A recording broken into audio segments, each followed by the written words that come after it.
नमस्कार दोस्तों, मेरा नाम है अतुल श्रीवास्तव और स्वागत है आपका नेक्सस जीएस में।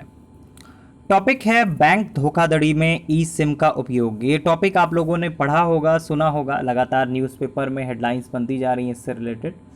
तो क्वेश्चन आपके दिमाग में बनता होगा कि है क्या एग्जैक्टली और हमारे ऊपर इसका क्या इफेक्ट पड़ेगा। तो सबसे पहले तो हम लोग ई सिम के बारे में जानते हैं एग्जैक्टली ये है क्या। देखिए, ई सिम जो है इमीडिएट सिम के नाम से भी जाना जाता है और जो पारंपरिक सिम कार्ड होता है उसकी तरह मोबाइल फ़ोन से अलग होने की बजाय इसे निर्माता द्वारा फ़ोन में ही स्थापित कर दिया जाता है। ई सिम जो होता है वो आपका पारंपरिक सिम के विपरीत फ़ोन में अनावश्यक स्थान नहीं घेरता है। साथ ही इनका जो प्रयोग है वो आपका स्मार्ट वॉच जैसे छोटे उपकरणों में भी किया जा सकता है। अब ये ई जो सिम है वो कहाँ चर्चा में आ गया, क्या सिनेरियो रहा जिसकी वजह से हमारे पेपर में भी पूछा जा सकता है, मेंस के पेपर 3 में पूछा जा सकता है। तो यूपी पीसीएस का मेंस बहुत जल्द होने वाला है, तो उसमें आपका इससे रिलेटेड चीज़ें पूछी जा सकती हैं। बात होती है हरियाणा से। तो हाल ही में हरियाणा पुलिस द्वारा करीब 300 से अधिक बैंक खातों से जुड़े एक बहुराज्यीय बैंक धोखाधड़ी के मामले में ई सिम के प्रयोग की बात कही गई। तो इस मामले के सामने आने के बाद एक बार फिर इंटरनेट और साइबर सुरक्षा तंत्र पर जो प्रश्न हैं वो लगातार उठने लगे हैं और ये पहली बार नहीं है। करीब 300 से अधिक राष्ट्रीयकृत और निजी बैंक खातों में धोखाधड़ी के ये जो मामले हैं वो देश के 5 राज्यों पंजाब, हरियाणा, बिहार, पश्चिम बंगाल और झारखंड से रिलेटेड है। और इन मामलों में पुलिस द्वारा गिरफ्तार किए गए 5 आरोपियों में से 4 तो झारखंड के ही थे, जमतारा जिले से।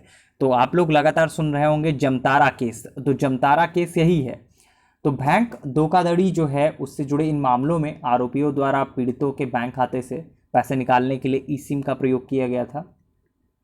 अब ये एग्जैक्टली प्रयोग किस प्रकार से होता है, जो आपका बैंक धोखाधड़ी में ई सिम का प्रयोग है वो एग्जैक्टली होता किस प्रकार से है। देखिए, धोखाधड़ी के इन मामलों में अपराधी जो है बड़ी संख्या में मोबाइल नंबरों को प्राप्त कर उनके माध्यम से बैंक खातों में लॉगिन का प्रयास करते हैं। यदि किसी नंबर पर बैंक द्वारा ओटीपी भेजने का संकेत प्राप्त होता है तो वे उस नंबर पर ग्राहक सेवा अधिकारी होने का दिखावा करते हुए फ़ोन करते हैं और संबंधित व्यक्ति से सिम कार्ड अपग्रेड करने या उसकी पहचान से जुड़ी जानकारी जानने का प्रयास करते हैं। इसके बाद अपराधी जो होते हैं वे पीड़ित को एक ईमेल भेजते हैं जिसे आधिकारिक ग्राहक सेवा नंबर पर भेजना होता है।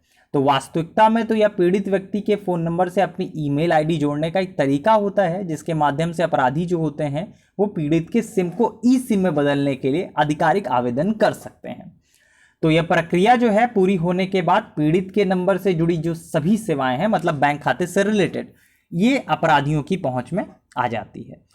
तो भारत में इंटरनेट से जुड़े जो बैंक धोखाधड़ी के मामले हैं, अगर उनके बारे में हम लोग बात करें तो रिजर्व बैंक ऑफ इंडिया, मतलब भारतीय रिजर्व बैंक द्वारा जो रिलीज़ किए गए हैं आंकड़े, उनके बारे में अगर बात करें तो वित्तीय वर्ष 2019-2020 में भारतीय बैंकों द्वारा कुल 195 करोड़ रुपए से संबंधित जो इंटरनेट और क्रेडिट अथवा डेबिट कार्ड धोखाधड़ी से कुल बहुत सारे 2500 प्लस मामले दर्ज किए गए हैं और ये लगातार डबल हो गया है 2019-20 के अगर हम लोग आंकड़े देखते हैं तो।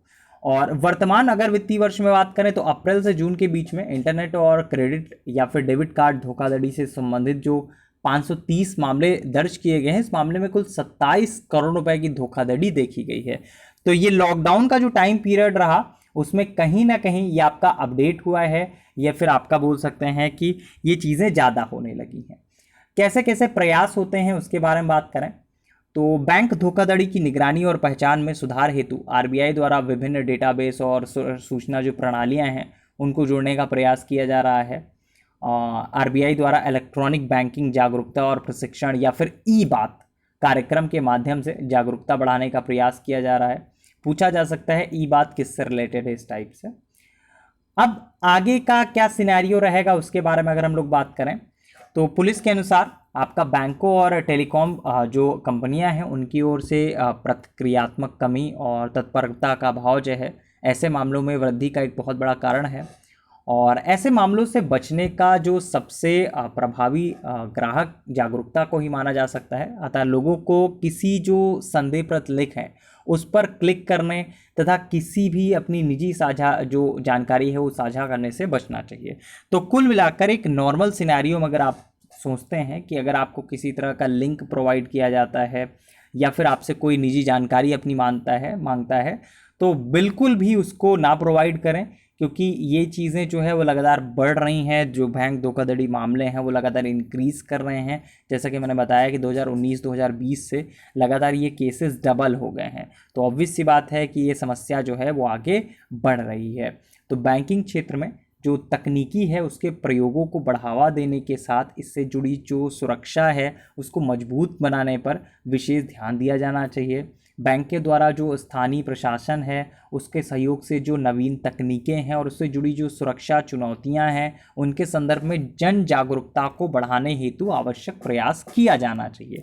तो कुल मिलाकर इसमें जो जनता है वो आपका बढ़ चढ़कर हिस्सा ले सकती है, ठीक है। और इस तरह के जो अगर हम लोग इसके बारे में अगर बात करें कि आगे क्या होनी चाहिए, तो बैंकिंग लगातार इस चीज़ के बारे में चीज़ें जानकारी प्रोवाइड करा रही है। किसी तरह से भी कोई भी OTPs प्रोवाइड ना करें या फिर किसी भी तरह की कोई जानकारी साझा ना करें, हमारी तरफ से कोई भी कॉल नहीं जाती है। तो ये चीज़ें ये जो क्राउड है, जनता है, उनको ध्यान रखने वाली बातें हैं। चलिए, तो बैंक धोखाधड़ी में ई सिम का उपयोग किस प्रकार से होता है, इसका इफेक्ट किस प्रकार से है, मेंस के पेपर 3 में पूछा जा सकता है। UPPCS मेंस हो या फिर आपका UPSC मेंस हो, तो उसमें आपका ये पेपर 3 में पूछा जा सकता है। चलिए, नेक्सस GS से आप जुड़ सकते हैं और हमारी क्लासेस के लिए आपको कहीं आने जाने की ज़रूरत नहीं है। डेमो लिखकर हमारे व्हाट्सएप नंबर पर भेज दीजिए, आपको क्लास के बारे में जानकारी मिल जाएगी। चलिए, फिलहाल के लिए इतना ही। Thank you so much.